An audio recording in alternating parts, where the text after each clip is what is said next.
What's up, guys? My name is Mad Squash 924.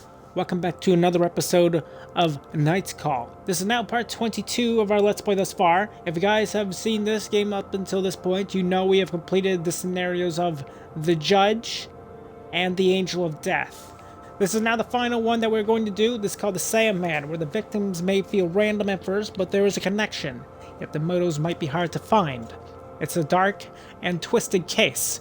I imagine it's going to start pretty similarly to how the other cases have been with like the first episode, and then we will divulge from there. So let's get right to it. I don't know if we'll unlock a new one after that. I think once we complete these three, it's it. You know, we won't have any more. So, strap yourselves in for the final story of Night's Call.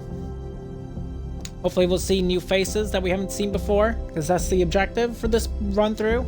Hopefully we'll get this final suspect. And if we don't, well, that probably won't be that bad, considering the fact that we've gotten them all up until this point. And it would be seeing all the different outcomes up until this point as well, I would think, you know? Let's see if we get stabbed again. By the Sandman this time. First, there was a retired police officer. And then, it was a young lady. A deranged lady. This time, who knows? However, we are in the hospital. Here? Sir, can you hear me? Or do I need to speak up? Yeah, I'm not sure I understand. I just wanted you to be comfortable. You can always change your mind. The voice is female, husky, and worn. You find it deeply comforting. Do you want me to speak in a normal, medium, or loud voice? I mean, it's fine like that. She takes a deep breath. Sir, you just spent 2 weeks in a coma. The word bounces around your head. You need a moment to understand its meaning. Coma? The word scratches along your throat. Yes, you were a victim of an assault. The word resonates in your head. Victim. You are aware a serial killer is currently on the loose in Paris.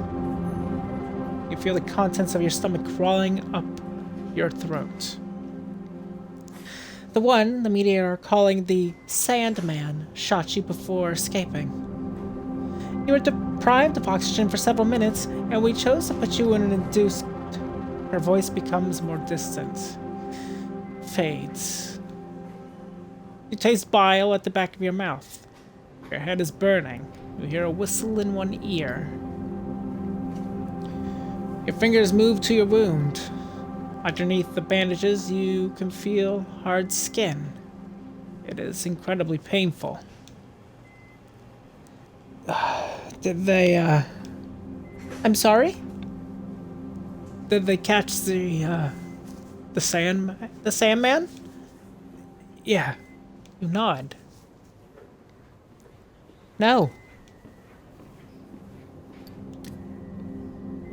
The doctor is silent for a second. A very awkward second. She hesitates. The police would like to see you as soon as possible to ask you some questions. You're currently the only one of the Sandman's victims who is still alive.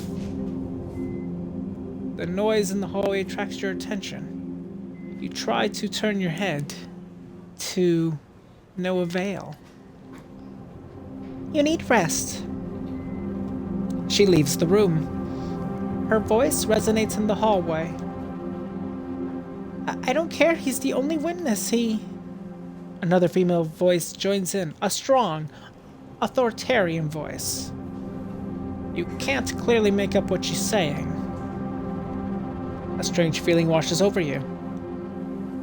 It's not pain, not fatigue. Some odd combination of the two. Before being in the hospital room, you never realized the anger was made up out of a combination of pain and exhaustion. Anger. A feeling you know all too well. Days go by, and a month later, night one begins. We're back. Well, look, I got a bit of a problem. A real problem, that is. You have a pounding headache. It's your first night behind the wheel since the attack. Are you listening to me? You catch your boss's eye in the rearview mirror. Yeah. He stares at you for a second, or two, without speaking. Sometimes I wonder what goes on inside your head. You always seem so far away. Yeah, I'm listening. Okay. He's watching you closely, trying to make out what's going on in your head. You know I'm worried about you, don't you? I know. You're like a son to me, you know? I know. And you know he's about to tell you the story of his taxi fleet. Again for the third time. You know, when my father died and left me the store, I could have sold it, could have retired, gone back to the old country. But you preferred starting your own company and hiring the local guys. Your boss smiles. He knows he's told you the story 1,000,000 times and 3 times to be exact. And that's why I've got 4 to 5 guys like you working for me. His hands flutter in the air. Though none of them are any match for you. He smiles. His voice suddenly takes on a serious note. You want me to go over everything again? He points to the equipment on the dashboard, the meter, the GPS. You haven't been in a taxi for weeks. Maybe you do need a little refresher. No, I'm fine, don't bother.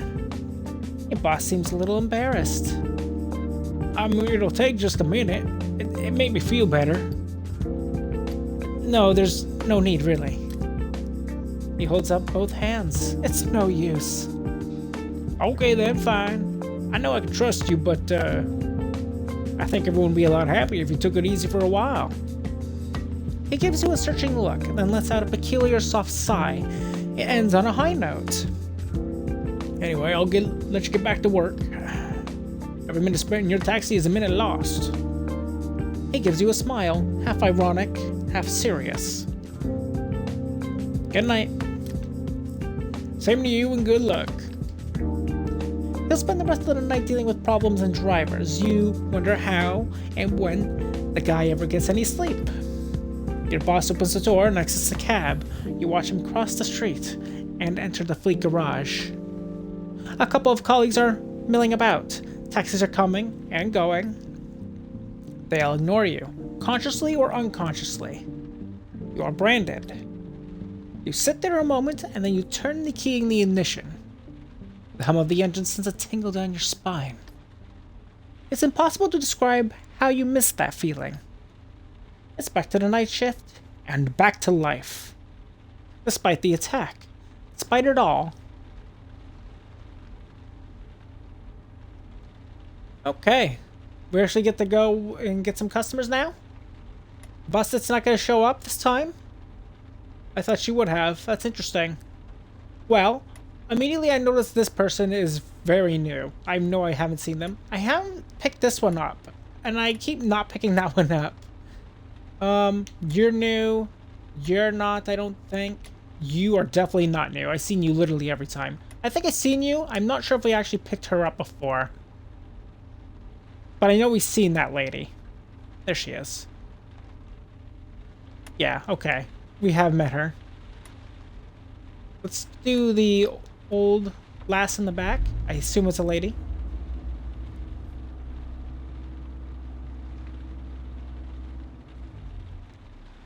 Carolina Giroux. The scent of orange blossom fills the air. As your passenger enters the cab, you smile. She returns your smile. Good evening. There is a raw, emotional warmth to her voice. You sense your passenger wants to talk about the killer. It's simple. Since the first murder, everyone thinks they know something. Everyone thinks they saw something. And this passenger is no exception. It's pretty cold out tonight, isn't it? You nod. There are passengers like this elderly woman you immediately take a liking to. I can almost feel the cold air setting in around the corners of my mouth. It's a funny feeling, but one that a nice cup of hot tea can't quickly dispel. A smile plays across her lips. Or a cup of hot chocolate, of course. On nights like this, I can go out on my own anymore, you know. And yet, I have to. She glances over at you. Why do you have to go out? Let's just say I needed to talk to you. I hope you won't get me wrong, but just drive around and block, if you will, you know. I know who you are and what you're doing. She's quiet for a minute, either searching for the right words, or she's simply trying to reassure you. I admire what you're doing. The city really needs your help. So does the world. Don't take it the wrong way, but I know you're looking for the killer. I know what he did to you. I know why you're after him. She gives you a warm smile. I'd like to make you an offer. You can either take it or leave it. But I like everything I tell you to remain a secret, no matter what happens afterwards. What do you say? I'm listening. You see, when my husband died, he left me a little thing. I converted it, made repairs and renovations. But above all, I gave it a goal, a role, a reason to exist. This hotel, I suppose I could call it a shelter, but that would scare away the people who need it. Some say it is a retreat, but same thing. The word has an unpleasant connotations. I keep calling it a hotel because my guests need to realize they are only passing through, that their real life is out there waiting for them. Her eyes meet yours. There's more to the kind grandmother in the back seat of your cab than meets the eye. A hint of greatness. Are you following me? Yeah, I believe so. Good. Well, anyhow, this hotel reserved for men, women, and couples, for anyone who needs it. Really. I use the word reserve, but there aren't any eligibility conditions. None other than my own, that is. We live in a wonderful country, but sometimes it fails to recall its fundamental values. Liberty, fraternity. In my hotel, I take in people who have been chased from their homes for every imaginable reason. Right now, I have a couple of women who are the victims of domestic abuse. A young woman thrown out of her home because she didn't want to leave and leave and have an abortion. But there were two couples who were thrown out by homophobic parents. She knits her brow in consternation. Does that give you a better idea? Is it free? People pay whatever they can afford. She gives you a smile. I don't do it for the money. I'm not interested in that, you know? Her forehead creases. Helping people. These people in trouble, I welcome them. I listen to them, I give them a moment's peace. Some spend a single night, others stay for a month. Most of my guests don't stay long. They leave as soon as they're back on their feet. As soon as they've found housing. As soon as they work out whatever caused them to leave home in the first place. You smile. There's always room, actually. I've never been full. And that's why I've come to see you about. You and I, we're on the same wavelength. We're working for the common good. Her forehead creases again, like a crumbled sheet. I may be wrong, of course. Am I? No. Good. Here are my rules, or requests if you would rather. Rule number 1. You can mention on my place to anyone you think may be in need of help. Once you drop them off, I ask them in. I talk to them and I take care of them. You're free to go. You don't need to worry about me. I have my own security staff. Your passenger gives her arm a pat, as if she had a holster under her shirt. Your gaze locks with hers. She flashes you a meaningful smile, as if you were in the know. Rule number 2. If someone specifically asks you to bring them to my place, don't do it. That's interesting. Some of my guests are being pursued, hunted, and it would be a shame to let the wolf into the sheepfold. A bright smile from the back seat. You can feel her warmth. The scent of your passenger's perfume, orange blossom, simple and suggestive. It hangs in the air. A pause. She's watching you intently. You pull over to the spot where you picked her up. Now, I'm going to ask you once and for all. Do you want to help me? A simple yes or no will do. It's a no, well then I'll have to find someone else.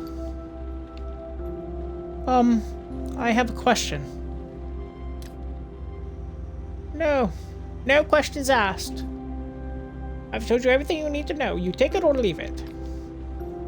She smiles at you.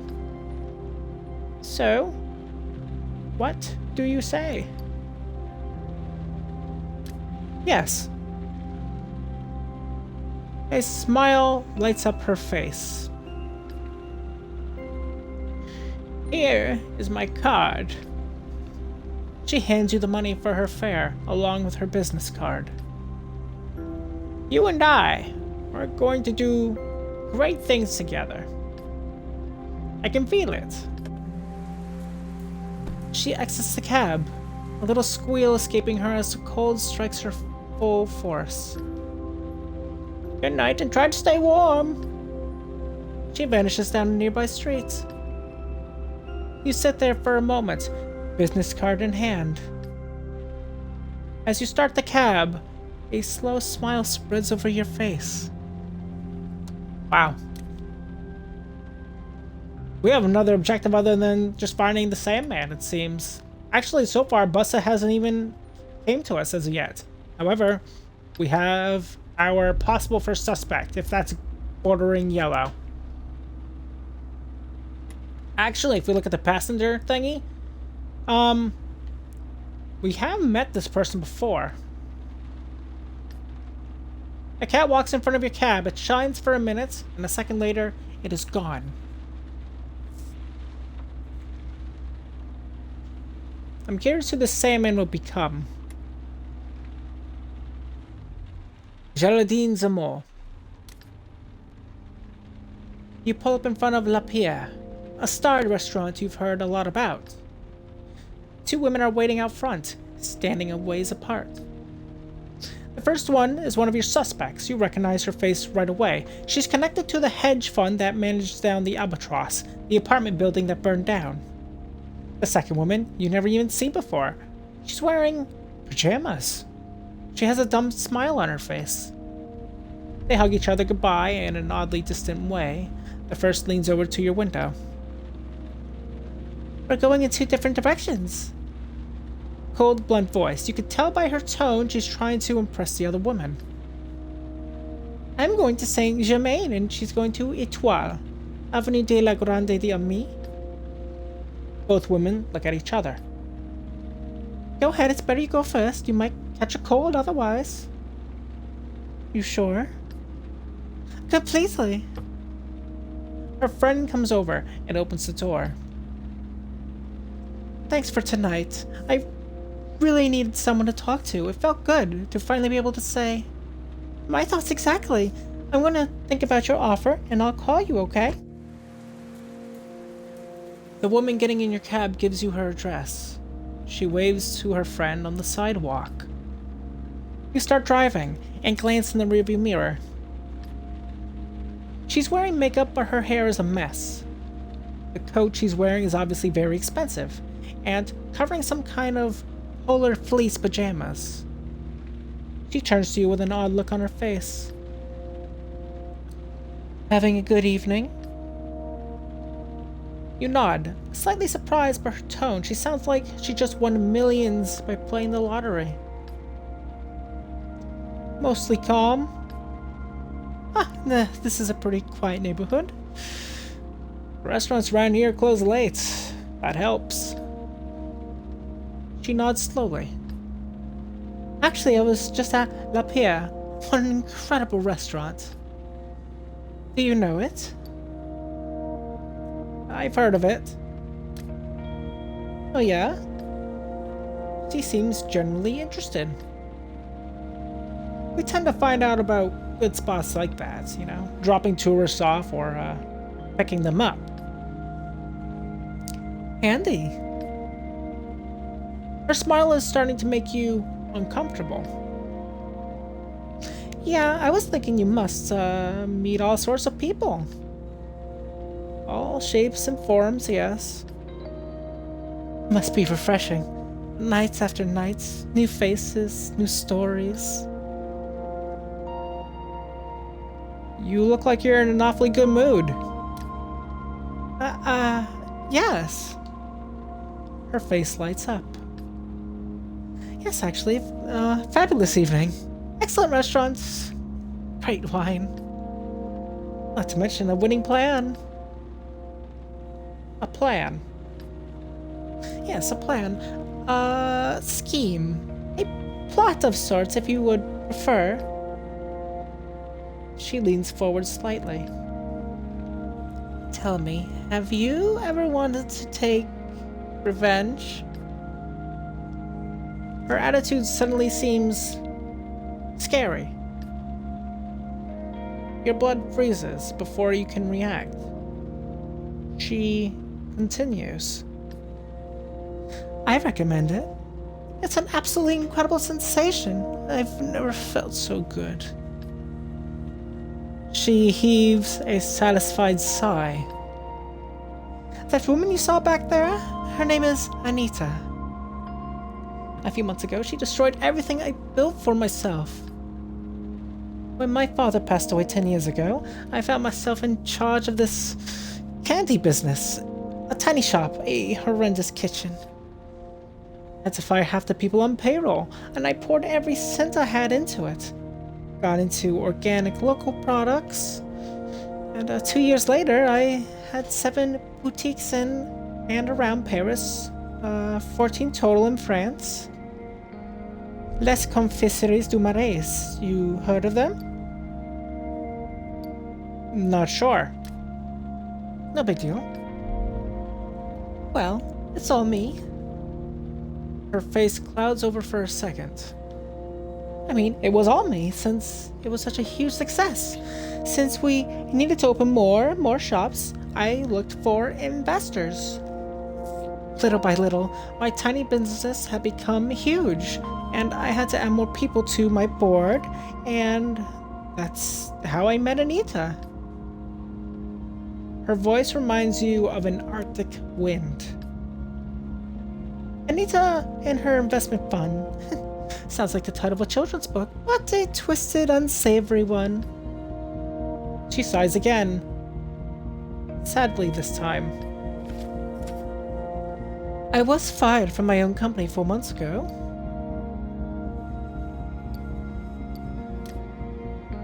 All because Her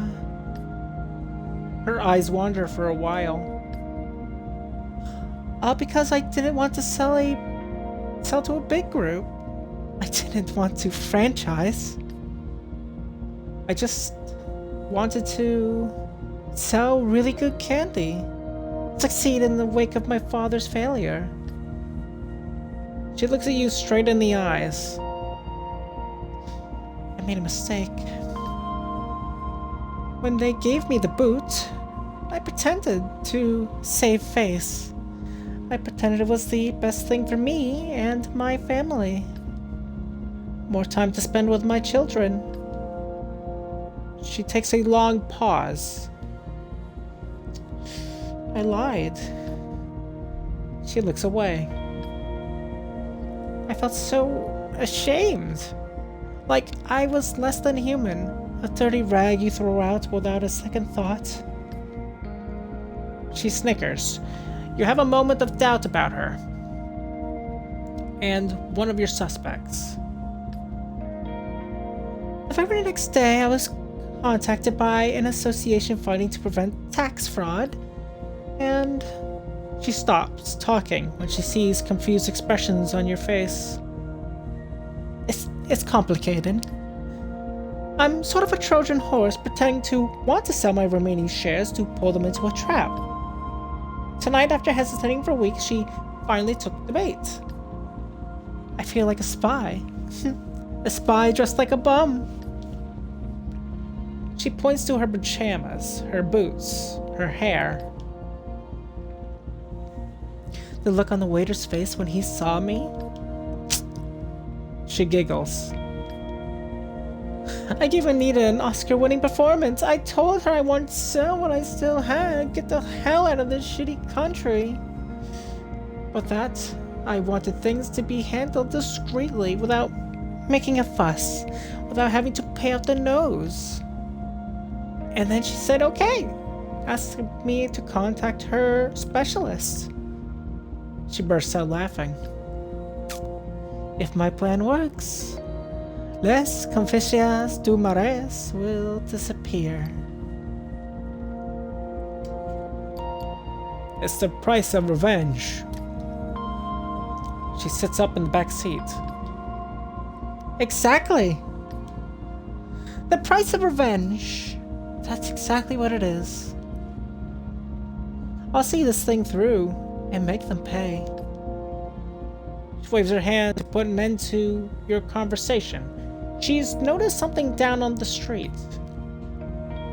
I could use a drink, actually. I need a drink. She points to a bar, well-lit windows with dark red and green lights inside. Stop here. You pull over and your passenger pays her fare. She slips you a small tip with a smile on her lips. Keep doing what you're doing. You're doing a good work, okay? You're doing excellent work. She gets out, quickly out of the cab. The door slams, followed by the same silence that comes after each passenger.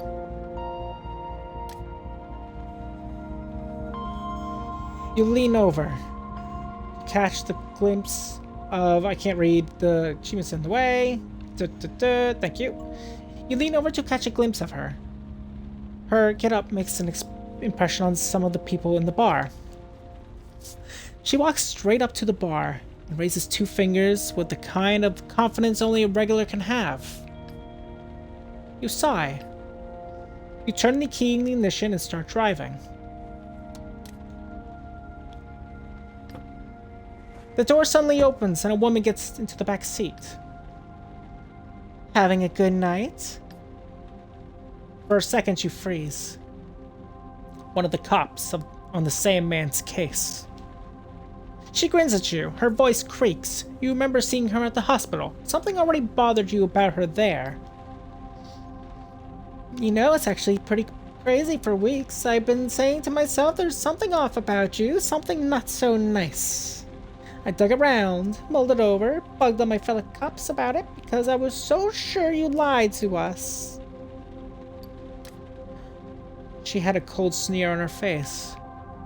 I'm going to be frank with you. Okay? She leans over to you. You're not the Sandman. Not the right profile. She squints, like she's trying to make you out from far away. Like you have gone to the extent of hurting yourself. Yet between us, it's a bit of a stretch. She stares at you. But not enough of a stretch for my chief to stop going on and on about you. Seriously, he talks about you all the time. If I didn't know better, I think he had a crush on you. She smirks. No, I think he's more interested in your profile. In prison at 17. An icy chill fills your gut. And for murder, too. You open your mouth, but nothing comes out. Since you got out, you kept a low profile, but you're lying about your name and your address. I checked.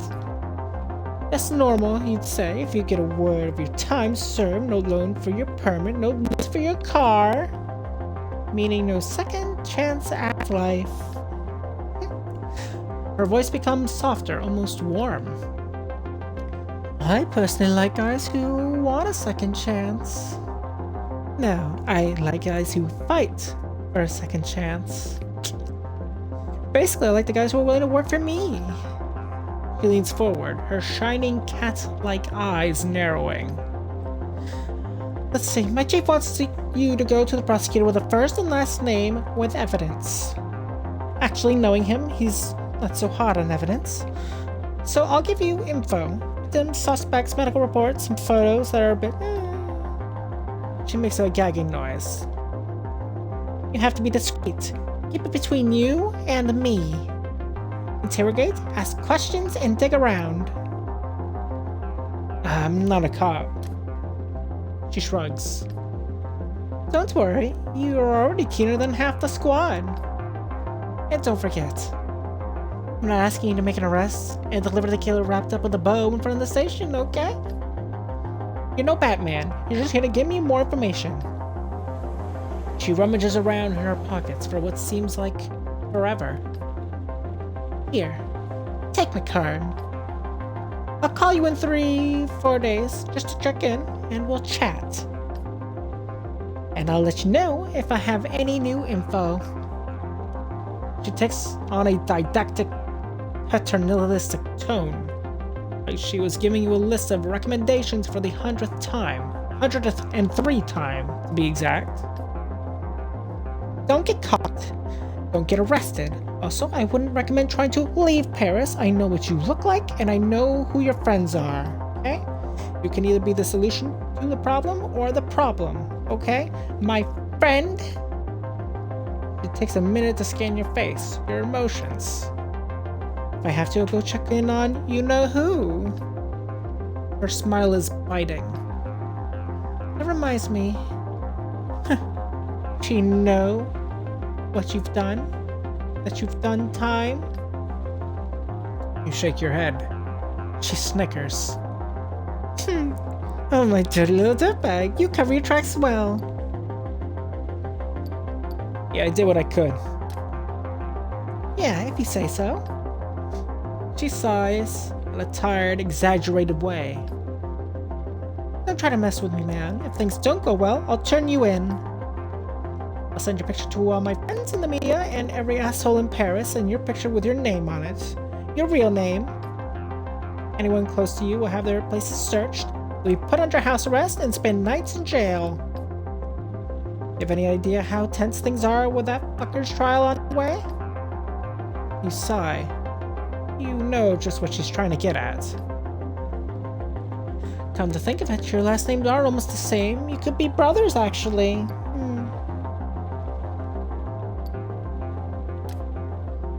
She takes on a serious tone, businesslike. I want to catch this killer personally. I want to drag him to court, ruin his fucking life with a bang. I can't botch this case, you got me? And neither can you, right? Obviously. Well, great then. We see eye to eye.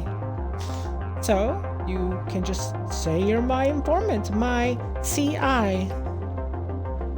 He ripped open your gut, you saw your own insides, you were in a coma, yeah, you have plenty of reasons you want to get back at him, okay? She furrows her brow.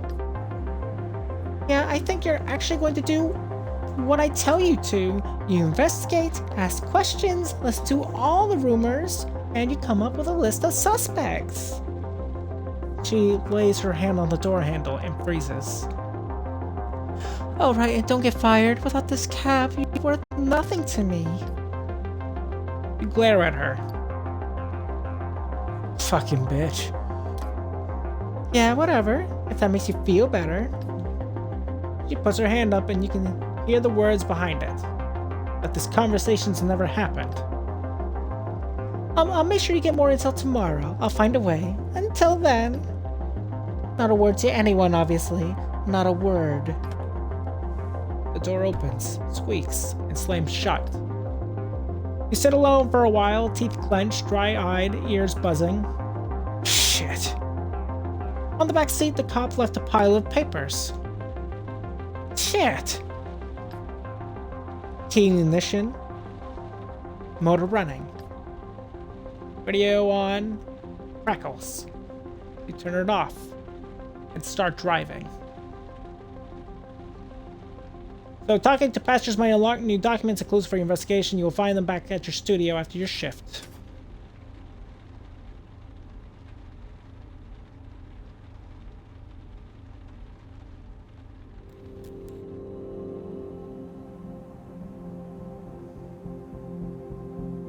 Interesting.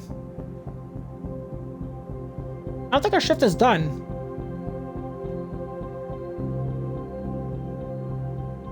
Weird that we're putting them up now. You take a second to enjoy the silence of your studio apartment. Outside, the city is slowly waking up. You can still hear the hum of the taxi buzzing in your ears. You throw the files Buster gave you on the table. On the wall, you hung up the big corkboard where you used to pin up photos from your nephews. They have been gone since you got out of, Well, your plan is simple. Jot down all the pieces of evidence and connect them to the suspects. The guilty party won't necessarily be the one with the most evidence against them, but the one with the most compelling evidence against them. It's like you're building a story about each subject. Trying to understand these suspects' motives. Understand how he or she got into said situation. Your neighbor flushes the toilet. Out of the corner of your eye, you can see the pipes shake. It's time to get moving on your investigation. Alright, let's take a look. So I got the autopsy reports given by Bussett of victim 1s and 2. We have our 4 suspects here. And we have criminal records. Let's take a look and see what we have initially. Alright. So Anita is actually here as well. These two are connected right away. It is interesting. Okay. So Geraldine lost her company due to the groom Diamond. This guy's grandson died from an albatross fire. Okay, victim 2 was strangled. Anita's husband equals dentist with access to muscle relaxants. Why is that relevant? I'm not sure yet. Victim 1 thought to be the suicide at first. This one was strangled. Okay, I'll give you some more information. Victim 1's usual MO was similar to the albatross fire. Da-da-da. Victim 1 was in fact an arsonist, however, which is why they thought it was a suicide at first.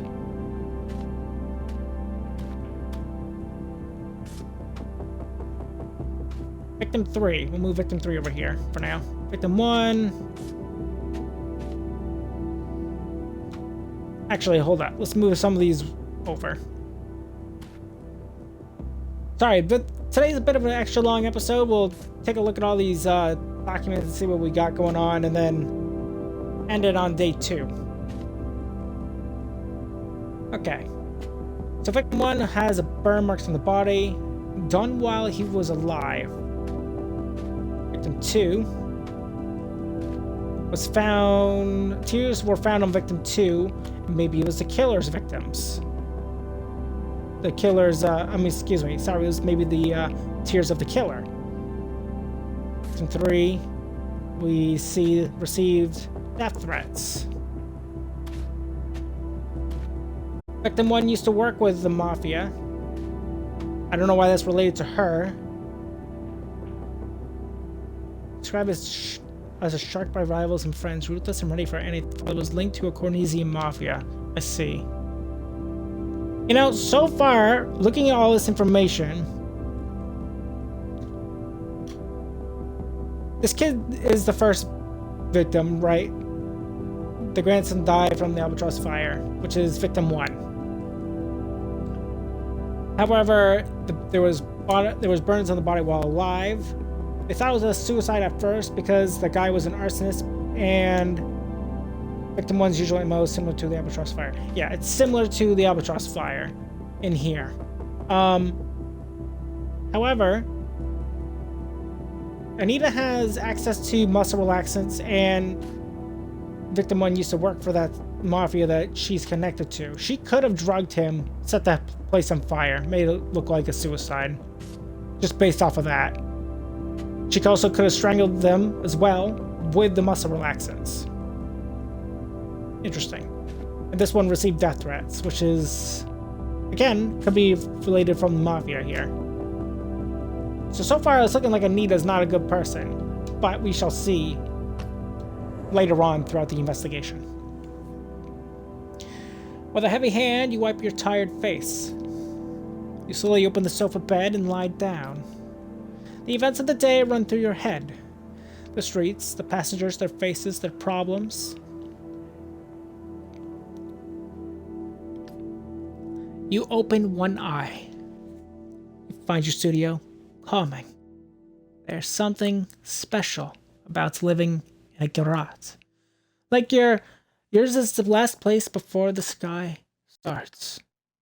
You get up quickly. And a few minutes later, you're outside of your studio. As night 2 begins. Alright. Now, this is a good spot for us to end today's first episode of the Sandman investigation. Hope you guys all enjoyed. If you guys have, make sure you guys leave a like, leave a comment. Tell me what you guys think of today's episode so far, and this entire game as a whole thus far. If you're new to my channel or been watching me for a little while and you haven't done so, feel free to subscribe to me, MadSquash924, and don't forget to ring the bell so you get notified of my latest videos. On the next episode, we gotta pick up new passengers, we gotta find some information, maybe the radio knows stuff, maybe the newspapers know something. I don't know, we'll have to find out. Also, so far we don't have any, actually we have one place of interest that we have to check out as well. So we probably should do that. But I'll see you then. Bye-bye.